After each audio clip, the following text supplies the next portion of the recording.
वहां को मैंने हालत खराब किया।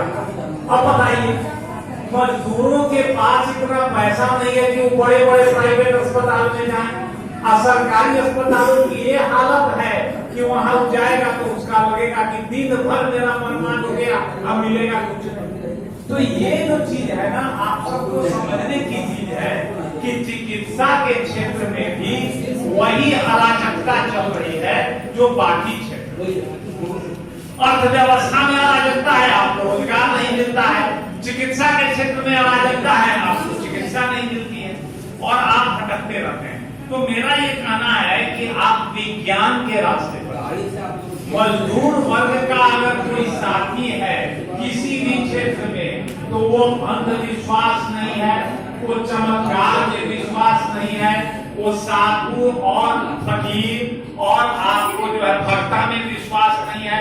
विज्ञान का ही रास्ता है जो कि आपको सही दिशा में ले जाएगा और आपको ज्ञान देगा ताकि आप सब चीजों को समझ सकें। और यही विज्ञान का रास्ता रूस के मजदूर वर्ग ने अपनाया, जिसकी चर्चा यहाँ साथी कर रहे थे कि वहाँ नवंबर में 1917 में जो क्रांति हुई, तो क्रांति क्या हुई?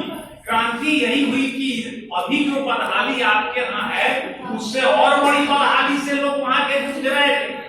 आज जब कोई उपाय नहीं सूझा, विज्ञान का रास्ता उन्होंने अपनाया।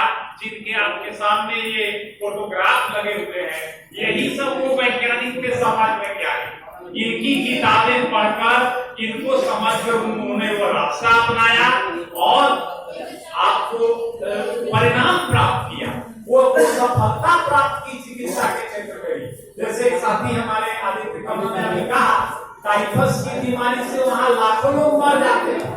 और वो कैसे होता है? आप लोग हील होता है ना, चिल्लर जो कपड़ा में हो जाता है और माथा में हो जाता है, जो जूट जिसको कहते हैं, उसके अंदर में वो एक बैक्टीरिया रहता था, उसके काटने से होता था।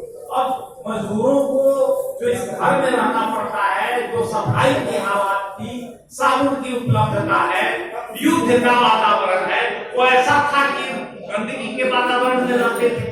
जब रूसी क्रांति हुई, समाजवादी क्रांति हुई, मजदूरों की कमेटी बनाई गई कि भाई लेनिन ने कहा कि देखो, या तो टाइफस समाजवाद को खत्म कर देगा या समाजवाद टाइफस को खत्म करेगा, दो ही उपाय है।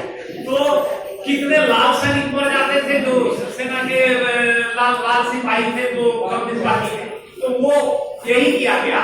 और मजदूरों की कमेटी अपना दल के साथ साबुन से लेकर के सारा डिसइंफेक्टेंट अति में, गाड़ी में, बस में, ट्रेन में ढोकर ले जाते और एक एक घर में जाकर साबुन का बंटवारा हो रहा है, उनको स्वास्थ्य की शिक्षा दी जा रही है, साबुन कैसे लगाया जाए, कैसे चिल्लर से छुपा जाए, ये सारी शिक्षा देते हुए अस्पतालों का, जो निजी अस्पताल थे, सबका सरकारीकरण कर दिया गया, सबका सामान्यकरण कर दिया गया। सारे अस्पताल अब पूरे समाज के लिए काम करने लगे, वो कुछ पैसे वालों के लिए ही काम करने के लायक नहीं रहे।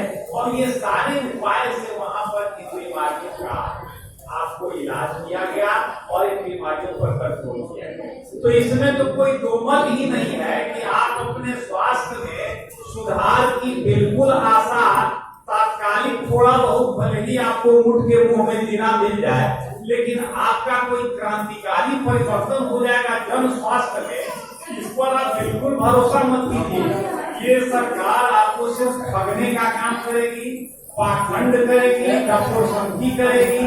आपके हालत में गुणात्मक सुधार, आपके स्वास्थ्य में कमी होगा जब पूरा जो ये निजी व्यवस्था है स्वास्थ्य का, उसको समाप्त कर दिया जाए और इसकी जगह पर समाजीकरण कर दिया जाए। जितने भी बड़े बड़े अस्पताल हैं, ये वेदांता से लेकर के आपके पटना में अस्पतालों की कमी नहीं है।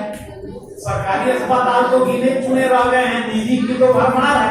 उनका अगर समाजीकरण कर दिया जाए और उनका उपयोग सारे समाज के लिए हो, सारे मजदूरों के लिए भी हो, तो बहुत ज्यादा परिवर्तन हो जाएगा। मैं आपको कुछ आंकड़े देना चाहता हूँ।